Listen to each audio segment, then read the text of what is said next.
Assalamualaikum warahmatullahi wabarakatuh. Bagaimana kabar kelas 4 hari ini? Bu Rati berharap semoga kalian semua dalam keadaan sehat walafiat. Hari ini kita bertemu kembali melalui video pembelajaran. Nah, kita sudah masuk ke tema 2, selalu berhemat energi, subtema 1, sumber energi, muatan bahasa Indonesia. Langsung saja kita menuju materi bahasa Indonesia tentang gagasan pokok dan gagasan pendukung serta keterhubungan antar gagasan yang didapatkan dari teks lisan, tulis, ataupun visual. Jangan lupa disiapkan alat tulisnya. Apabila nanti ada yang penting, silahkan kalian tulis di buku catatan kalian ya. Apakah teks visual itu? Nah, yang pertama, teks visual adalah teks yang cara pencapaiannya menggunakan media penggambaran yang hanya terbaca oleh indera penglihatan. Contohnya adalah gambar. Melalui gambar, terdapat gagasan pokok yang bisa dikembangkan. Gagasan pokok adalah pernyataan atau kalimat yang menjadi inti dari suatu pembahasan. Kalimat yang terkandung dalam gagasan pokok disebut kalimat utama atau kalimat topik. Jadi teks visual itu berbentuk gambar, hanya bisa dilihat oleh indera penglihatan. Nah, ini merupakan contoh dari teks visual.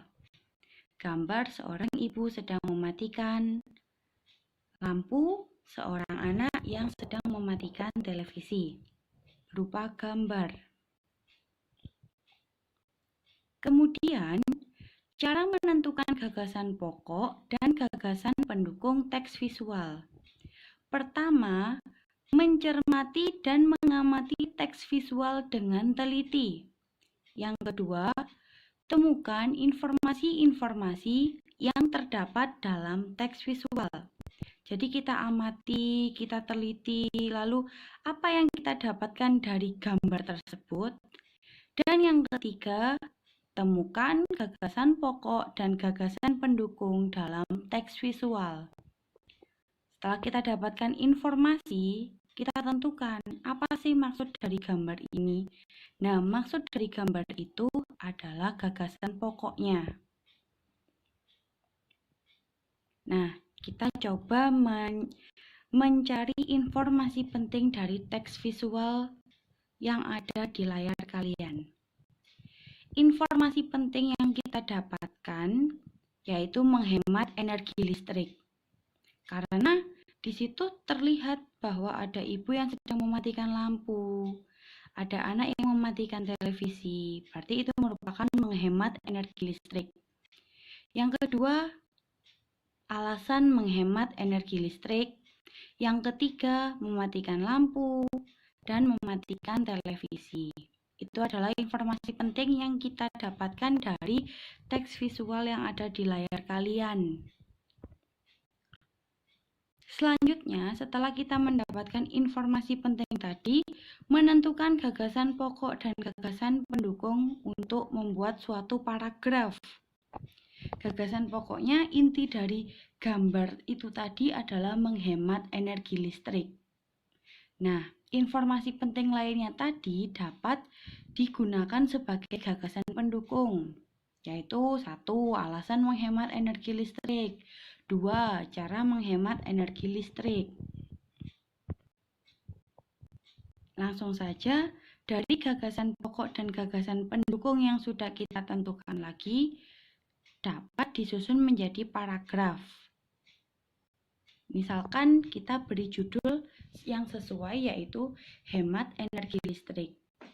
Kita harus menghemat energi listrik. Nah, merupakan gagasan pokoknya tadi, menghemat energi listrik.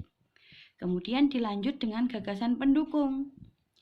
Karena energi listrik merupakan energi yang tidak dapat diperbarui. Tadi gagasan pendukung yang kedua adalah alasan menghemat energi listrik. Kemudian pada kalimat selanjutnya, cara menghemat energi listrik diantaranya dengan mematikan lampu jika siang hari dan mematikan televisi jika tidak dilihat. Itu adalah gagasan pendukung yang kedua, cara menghemat energi listrik. Nah, dari teks visual tadi kita dapat menemukan 1. Informasi penting, 2. Menentukan gagasan pokok dan gagasan pendukung, dan yang ketiga menyusunnya dalam sebuah paragraf. Jangan lupa untuk menentukan judul yang sesuai. Selanjutnya, ayo kalian harus mencoba. Di layar kalian ada sebuah gambar. Ada sebuah teks visual ya namanya. Yang pertama, amatilah teks visual di samping. 2. Tentukan informasi penting yang terdapat dalam teks visual di samping. 3. Tentukan gagasan pokok dan gagasan pendukung dari informasi yang telah didapat. 4. Buatlah sebuah paragraf yang tersusun dari gagasan pokok dan pendukung yang telah kalian tentukan tadi. Dan yang terakhir, jangan lupa memberi judul yang sesuai dengan teks visual yang sudah kalian amati. Silakan kalian coba di buku tulis bahasa Indonesia kalian masing-masing. Sekian materi tentang bahasa Indonesia hari ini. Semoga kalian dapat memahami, jangan sampai dilupakan. Tetap semangat belajar di rumah dengan didampingi kedua orang tua. Patuh kepada orang tua, jaga kesehatan. Wassalamualaikum warahmatullahi wabarakatuh.